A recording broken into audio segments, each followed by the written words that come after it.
Supreme court time ఇచ్చాడా? అదే న్యాయమూర్తులకి ఏదో టైం ఇచ్చింటున్నాడు. నేను ఈ టైంకి వచ్చి ఈ టైంకి వెళ్ళిపోతాను.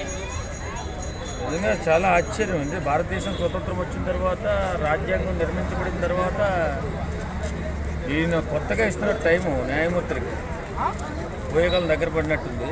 వాస్తవంగా ఎవరైనా సరే ఒక ముద్దాయి అనేటోడు కోర్టుకు వచ్చి హాజరైన తర్వాత న్యాయమూర్తి సమయాన్ని చూసుకుని విచారించి పంపించే అవకాశం ఉంటుంది. కానీ న్యాయమూర్తికే సమయాన్ని ఇచ్చినటువంటి మహానుభావుడు ఎవరన్నా అంటే జగన్మోహన్ రెడ్డి.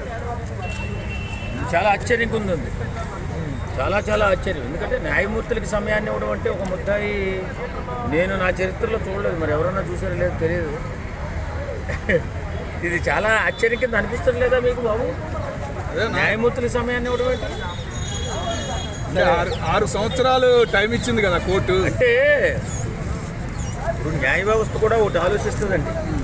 ఏమని ఆలోచిస్తుంది? ఇప్పుడు ఒక ముఖ్యమంత్రి హోదాలో ఉన్నటువంటి వ్యక్తి వచ్చి పక్క రాష్ట్రం వచ్చి హాజరై వెళ్ళడం అంటే చాలా ఖర్చుతో కూడుకున్న పని.